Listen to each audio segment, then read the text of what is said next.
आज हम देखेंगे फाइनल और कांस्टेंट वेरिएबल के ये दोनों का यूज़ केस क्या है और इनका ऑपरेशन करते हैं कि ये क्या है, और नॉर्मल वेरिएबल भी देखेंगे जो हम आपको आमतौर पर बनाते हैं। तो सबसे पहले हम अपना मेन फंक्शन बनाते हैं, वाइड मेन करके हम लिखते हैं।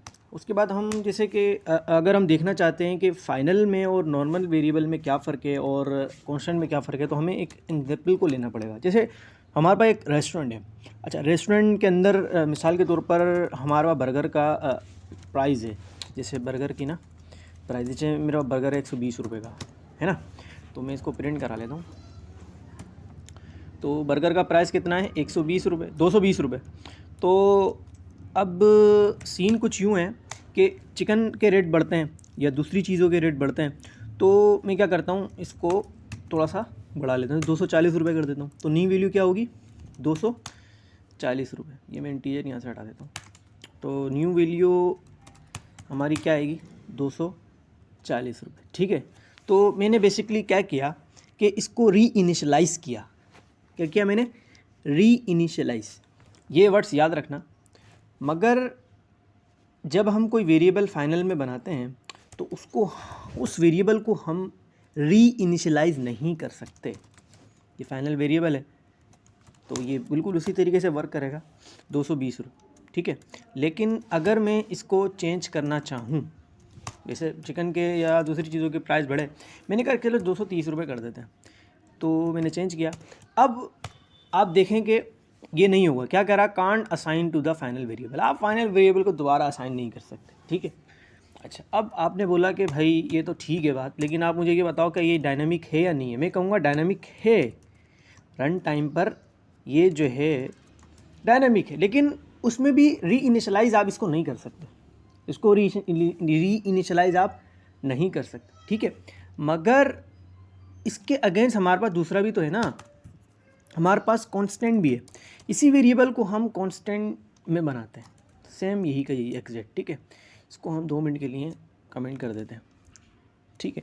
और ये बिल्कुल सही तरीके से वर्क करेगा। उसी तरह जैसे फाइनल में और कांस्टेंट में सिर्फ इतना फ़र्क है कि वो डायनामिक है, वैल्यू चेंज होती है, लेकिन कांस्टेंट की वैल्यू चेंज नहीं होती है, डायनामिक नहीं है बस। बाकी री इनिशलाइज आप दोनों को नहीं कर सकते। ठीक है। अब अगर मैं इसको मिसाल के तौर पर री इनिशलाइज़ करूँ कि भाई इसको आप 240 रुपये कर दो, मतलब रेट वेट बढ़े हुए ना, 240 रुपये करो यार। तो अब आप देखें कि ये कांट असाइन टू, तो ये बिहेवियर वही है कि आप इसको री इनिशलाइज़ नहीं कर सकते। लेकिन ये जो हमारा फाइनल है ये हमारा डायनामिक है। ठीक है। ये हमारा डायनामिक है, मतलब आप यूज़र से इनपुट लेके वेरिएबल में वैल्यू ले सकते हैं। यूज़र से इनपुट लोगे और वो वेरिएबल में वैल्यू जाएगी। और इसी तरीके से आप लूप चलाकर, इसके अंदर में लूप चला के आपको दिखाता हूँ। को हम 2 मिनट के लिए कमेंट करते हैं। मैंने एक लूप बनाया और जिसके अंदर मैं 1 से लेकर 10 तक वैल्यू लेके जा रहा हूँ। ठीक है। I 0।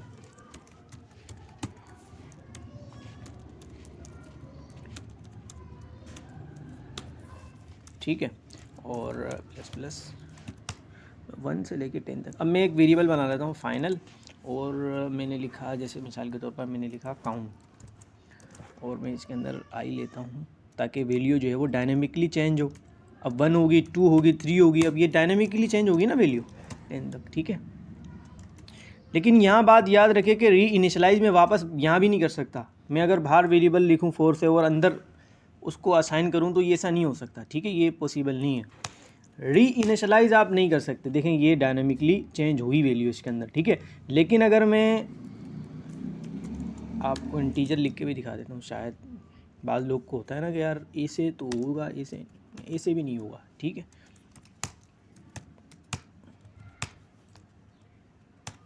ठीक है। ये फिर भी चल रहा है। अच्छा, इसी तरीके से मैं अगर इसको कांस्टेंट कर दूं तो अब नहीं होगा। मैंने कहा ना कि कांस्टेंट क्या है, बिल्कुल स्टैटिक, डायनामिक नहीं है, वैल्यू चेंज नहीं होगी। लेकिन फाइनल जो है वो डायनामिक बिहेवियर उसका है, इसमें ये पॉसिबल नहीं है। ठीक है।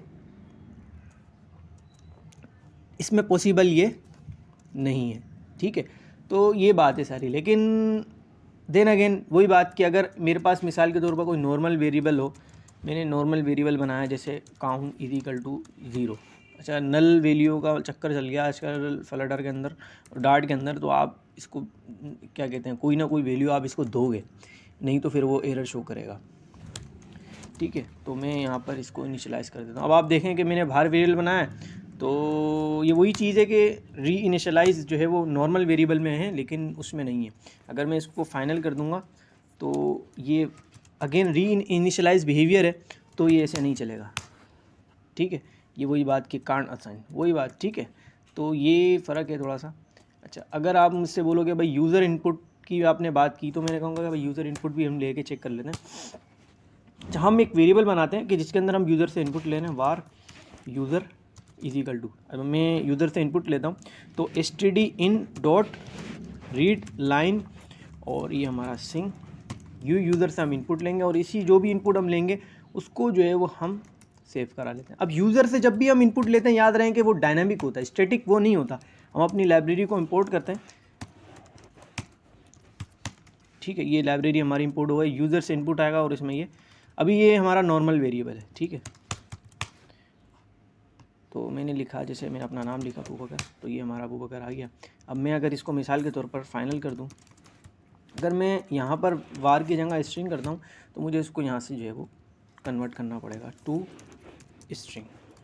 ठीक है, तो चूँकि चक्कर है, अब मैं लिखूँ यहाँ पर अबूबकर, तो ये यहाँ पर आ रहा है। तो ये देखें फाइनल डायनेमिक। लेकिन अगर मैं ये बताना चाह रहा हूँ कि डायनेमिक में और स्टैटिक में क्या फ़र्क है। देखें, इनपुट जो आप लेते हैं यूज़र से वो डायनेमिक होता है, तो ये फाइनल लगा रहा हूँ तो आ रहा है, मतलब फाइनल डायनेमिक वैल्यू लेता है, लेकिन कांस्टेंट जो है वो डायनेमिक वैल्यू नहीं लेता।